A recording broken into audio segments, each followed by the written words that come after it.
قل ان الموت الذی تفرون منہ فانہ ملاقیکم، وہ موت کہ جسے انسان بھاگتا پھرتا ہے، ایک نہ ایک دن وہ موت ضرور انسان کو آ لے گی۔ انسان یہ سمجھتا ہے کہ شاید میں نے بوڑھا ہو کے مرنا ہے، لیکن موت نہیں دیکھتی کہ یہ شخص کاروبار کرنے والا اکیلا تھا۔ موت یہ نہیں دیکھتی کہ اس کے بے سہارا چھوٹے بچے تھے۔ موت یہ نہیں دیکھتی کہ بوڑھے ماں باپ کا یہ واحد سہارا تھا۔ موت یہ نہیں دیکھتی کہ دن ہے یا رات ہے۔ موت یہ نہیں دیکھتی کہ یہ نفس کی خواہشات کا پیروکار تھا یا اللہ کا ولی تھا۔ موت یہ نہیں دیکھتی کہ یہ امیر تھا یا غریب، بادشاہ ہے یا رعایا، تندرست ہے یا بیمار۔ موت کا جو وقت معین اور مقرر ہے اس وقت پہ وہ آئے گی اور ضرور آئے گی۔ اور شاید ہمارا کفن کا کپڑا بازار میں آ گیا ہو، اور اے انسان تو اللہ اور اس کے رسول سے کتنا غافل ہے۔ خواہشات کے سمندر اور دنیا کی رنگینیوں میں کھو کر ہم یہ تصور کرتے ہیں کہ موت تو شاید بیمار اور بوڑھے لوگوں کو آتی ہے۔ وہ اس خواب غفلت سے تب جاگتے ہیں کہ جب کسی صحت مند اور کم سن بچے کو موت کے دامن میں دیکھتے ہیں، اور بعض اوقات بیمار زندہ رہتے ہیں جبکہ تندرست پہلے مر جاتے ہیں۔ اور سالگرہ کی تقریبات کتنا احمقانہ فعل ہے کہ انسان شمع جلاتا ہے، تحائف وصول کرتا ہے۔ در حقیقت یہ سالگرہ موت کے قریب کر رہی ہے۔ سالگرہ کا دن موت کو یاد کرنے کے لیے رکھے، کیونکہ عمر جب بڑھتی ہے تو در حقیقت وہ کم ہو جاتی ہے، اور ہمارا ہر سانس ہمیں ہماری موت کے قریب کر رہا ہے۔ سنن ترمذی میں آتا ہے کہ رسول پاک صلی اللہ علیہ وآلہ وسلم نے فرمایا، اکثروا من ذکر ہاضم اللذات، لذتوں کو ختم کر دینے والی موت کو کثرت کے ساتھ یاد کیا کرو۔ اور طبرانی میں بھی حدیث ہے، ابن ماجہ میں بھی حضرت عبداللہ بن عمر رضی اللہ عنہما بیان کرتے ہیں کہ میں انصار کے 10 افراد کے ساتھ رسول اللہ صلی اللہ علیہ وآلہ وسلم کی خدمت اقدس میں حاضر ہوا۔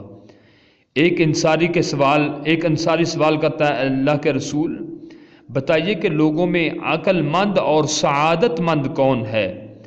تو رسول پاک صلی اللہ علیہ وآلہ وسلم نے فرمایا، اکثرہم ذکرا للموت، موت کو زیادہ سے زیادہ یاد کرنے والا، واشدہم استعدادا لہ، اور سب سے بڑھ کر موت کی تیاری کرنے والا، اولئک ھم الاکیاس، یہ لوگ سب سے زیادہ عقل مند ہیں۔ اور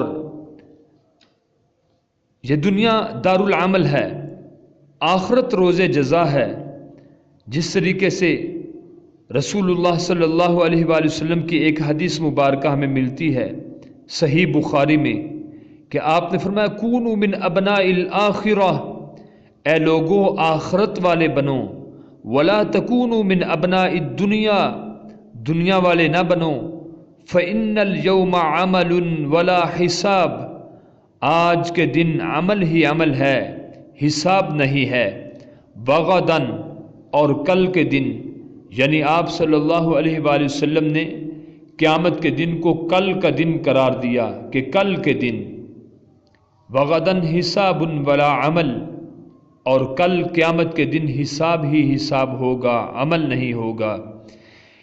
ایک اور حدیث مبارکہ ہے، نبی پاک صلی اللہ علیہ وآلہ وسلم نے فرمایا، کن فی الدنیا کأنک غریب، اے انسان دنیا کی زندگی کچھ اس طرح گزارا کر جیسے کوئی غریب انسان زندگی گزارتا ہے، او عابر سبیل، یا راستے کا مسافر زندگی گزارتا ہے، وعد نفسک فی اہل القبور، اور اپنے آپ کو قبروں والوں میں شامل کیا کر، زندوں میں نہیں بلکہ قبروں والوں میں شامل کیا کر۔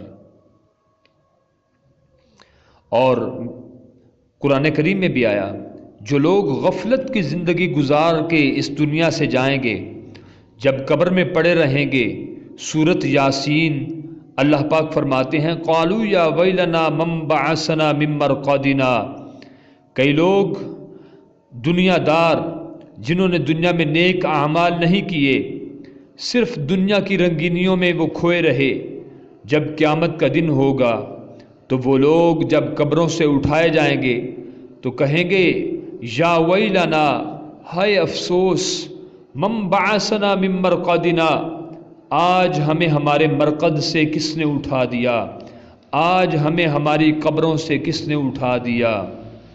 تو کہا کیا جائے گا ھذا ما وعد الرحمن وصدق المرسلون، یہ تو اللہ رب رحمان کا وعدہ تھا اور یہ وہی تعلیم اور تبلیغ تھی جو نبیوں نے کہا تھا، وہ نبیوں کی آج بات کہی ہوئی سچ ثابت ہو گئی۔ تو میرے بھائیوں، دنیا کی اس زندگی میں آخرت کی فکر دامن گیر رہنی چاہیے۔ جا گور غریباں پہ نظر ڈال بے عبرت، کھل جائے گی تجھ پہ تیری دنیا کی حقیقت، پھر عبرت کے لیے ڈھونڈ کسی شاہ کی تربت، عبرت کے لیے قبرستان